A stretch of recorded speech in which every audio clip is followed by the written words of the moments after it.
আসসালামু আলাইকুম এভরিওয়ান, সবাই কেমন আছেন? আই হোপ সবাই ভালো আছেন।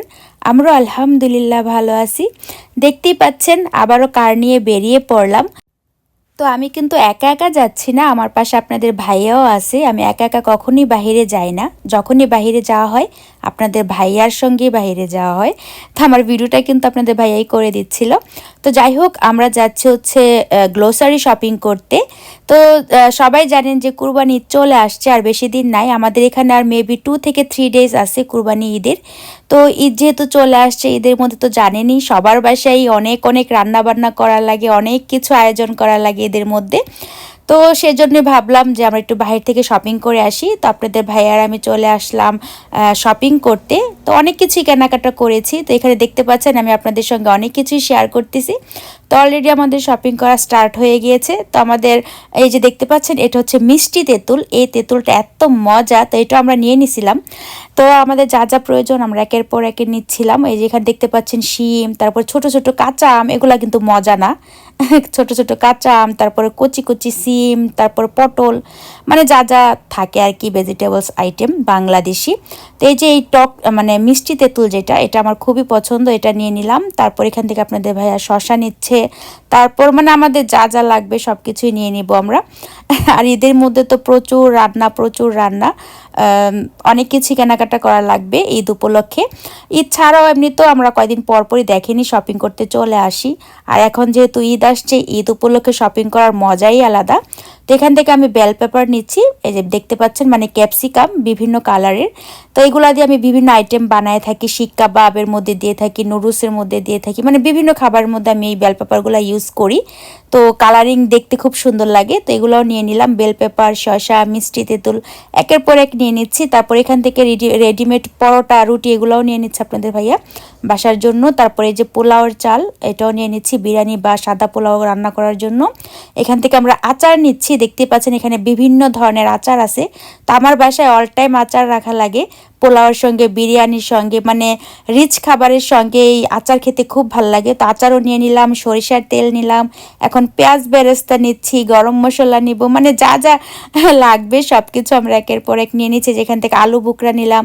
আলু বুকরা ছাড়া তো খাবার মজাই লাগে না আমার, রিচ খাবার যেগুলা যেরকম রোস্ট, পোলাও, বিরিয়ানি এগুলোর মধ্যে তো আলু বুকরা মাস্ট লাগবে। তো এখান থেকে ডাল নিচ্ছি, মসুরের ডাল যেটাকে বলে। তো একের পর এক আমরা ঘোরাফেরা করতেছি আর নিয়ে নিচ্ছে। এখানে দেখতে পাচ্ছেন বড় বড় ফিশ, তো এখান থেকে আমরা ফিশও নিয়ে নিলাম। মানে একের পর এক একটা একটা করে নিচ্ছি, হালকা হালকা করে জাস্ট আপনাদের সঙ্গে আমি শেয়ার করতেছি। সব কিছু শেয়ার করলে তো ভিডিও 3-4 ঘন্টাও শেষ হবে না, যেহেতু আমরা অনেক শপিং করছি। এখান থেকে আপনাদের ভাইয়া ঘিও নিয়ে নিল, বাসায় ঘি আছে, তারপর আরেকটা এক্সট্রা করে নিয়ে নিল, যেহেতু ঈদের মধ্যে অনেক রান্নাবান্না করা লাগে। তো আপনাদের ভাইয়া বলে এক্সট্রা নিয়ে নাও, বাসায় থাকুক, তারপরও নিয়ে নাও আরেকটা। তো এদিকে আমি বাদাম দেখতেছিলাম, বাদামও নেব। তো আপনাদের ভাইয়া ওইদিকে আবার শ্যামাই দেখতেছে, বিভিন্ন ধরনের শ্যামাই কিনে নিয়ে আসতেছে। এই যে দেখতে পারবেন, এই যে সেই শ্যামাই নিয়ে আসছে, খুব মজার মজার শ্যামাই এগুলা, আলাদিন, তারপর বনফুল, এই সময়গুলো খুবই টেস্টি, সেইগুলো নিয়ে আসলো। এখন হচ্ছে বাদাম নিতেছে, কাজু বাদাম, এই যে নর্মাল বাদাম। কাজু বাদাম আমি বিভিন্ন মিষ্টি জাতীয় খাবারের মধ্যে ইউজ করে থাকি, আর ওই বাদামটা আমি বাদাম ভর্তা খেতে পছন্দ করি। আমাদের ট্রলি অলমোস্ট ভরে গেছে শপিং করে করে। তো যাই হোক, এখন আসছে আমরা টক দই নিতে। টক দই আমার বাসায় সব সময় রাখা লাগে, যেহেতু আমি টক দই দিয়ে রায়তা বানাই, সালাদ বানাই। দেন হচ্ছে টক দই আমরা বিভিন্ন খাবারের সাথেই আমরা ইউজ করি, টক দইটা রান্নার মধ্যেও আমি ইউজ করি। তো এখন চলে আসছি মেহেদি কিনতে। এই যে দেখতেই পাচ্ছেন এখান থেকে আমরা মেহেদি কিনলাম। ঈদ ছাড়াও আমার বাসায় সবসময় মেহেদি রাখা লাগে, কারণ আমার মেয়েরাও মেহেদি পরতে অনেক পছন্দ করে। আমি নিজেও দেখবেন আমি সবসময় মেহেদি পরি, আমার খুব ভালো লাগে। তো যাই হোক, এখান থেকে মেহেদি কিনে নিলাম। তো সব কেনাকাটা শেষ করে এখন চলে আসছি ট্রলির সরি সরি এখন চলে আসছি কারের কাছে, ট্রলির কাছে না, ট্রলি নিয়ে কারের কাছে চলে আসছি। আমি কি উল্টাপাল্টা বলতেছি অ্যাকচুয়ালি আমি শুয়ে শুয়ে ভয়েস ওভার দিতেছি, সেই জন্য উল্টাপাল্টা কথা বলতেছি। তো কারের মধ্যে এগুলো রেখে বাজার সদায় আবার চলে আসছি আমরা চারা কিনতে আমাদের গার্ডেনের জন্য। এই যে দেখতেই পাচ্ছেন এখানে কত সুন্দর সুন্দর চারা। তো আমাদের অলমোস্ট সব ধরনের চারা কেনা শেষ, কিছু আইটেম বাকি ছিল। তো আমরা তো আমাদের গার্ডেনে অনেক অনেক আইটেমের চারা লাগাই, আপনারা জানেন। তো অনেক আইটেম কেনা শেষ, কিছু কয়েকটা আইটেম কেনা বাকি ছিল, সেগুলো আবার কিনতে চলে গেলাম। তো দেখবেন আমরা এখান থেকে মানে অনেকগুলো চারা কিনছি। আবার আপনাদের ভাইয়া চারা কিনতে এত পছন্দ করে, সে মানে না পারে ওইখান থেকে সবগুলা চারা নিয়ে আসে। তো আমি আপনাদের ভাইয়াকে বলতেছিলাম কি কি কেনা বাকি আছে সবজি চারা, ওইগুলা শুধু নিতে। তো আপনাদের ভাইয়া যে দেখে দেখে নিতেছে আর কি, যা যা আমাদের বাকি ছিল। তো আজকে ফাইনালি আমাদের সব ধরনের চারা কেনা শেষ, আর কোনো চারা কিনতে হবে না, যেগুলো বাকি ছিল সবগুলা কিনে ফেলছি। এখানে দেখতে পাচ্ছেন কি সুন্দর ফ্লাওয়ারের চারাও আছে, বিভিন্ন ধরনের ফ্লাওয়ার্সের চারাও রাখে। এই বাঙালি আঙ্কেলরা এই চারা বিক্রি করে লাখ লাখ ডলার ইনকাম করে থাকে। এক একটা চারা $5, $6, $10 করে নিয়ে থাকে। তো আমরা ওই কিন্তু অনেকগুলো চারা কিনছি, অনেক ডলার্স নিয়েছে। তো যাই হোক, এখানে দেখতে পাচ্ছেন আঙ্কেল এগুলো কি ভালো হয়? আমি এগুলো নেই না, তারপর শুধু বিচি হয়ে যায়, পাতা থাকে নাকি? কাটা হয় আর বিচি হয়, মানে কেমন বিচি হয়ে যায়, পাতা ছড়ায় না। ছড়াবে ঠিক মতন রাখলে ছড়াবে। আমি যতবার নেই পাতা ছড়ায় না। কি জিনিস এটা? পুদিনা পাতা না? না না না, পুদিনা পাতা না, পুদিনা গাছে এরকম বিলাতি ধনিয়া পাতা। ধনিয়া পাতা, হ্যাঁ এইটাই কাটা হয়ে যায়, আমি নেই শুধু কাটা হয়ে যায়। এটা কাটা হবে না। আচ্ছা, কাটা এমনি চ্যাপটা হলে এই যে কাটা তো এখনই আছে। হ্যাঁ, কিন্তু ছড়ায় না আর কি, গাছগুলো পেকে যায়। তো এখানে আমি একটা বাঙালি আঙ্কেলের সাথে বিলাতি ধনিয়া পাতা সম্পর্কে কথা বলতেছিলাম, যে আমাদের বাসায় লাগায়, এত ছড়ায় না। তো আঙ্কেলটা বলতেছিল এগুলো এরকমই। তো যাই হোক, এখানে আপনাদের ভাইয়া মিষ্টি কুমড়ার চারা কিনতেছে, আর আমি দাঁড়িয়ে দাঁড়িয়ে দেখতেছিলাম। আর কি করব, সে কিনে মনোযোগ দিয়ে কিনতেছে, আর আমিও দাঁড়িয়ে দাঁড়িয়ে দেখতেছি।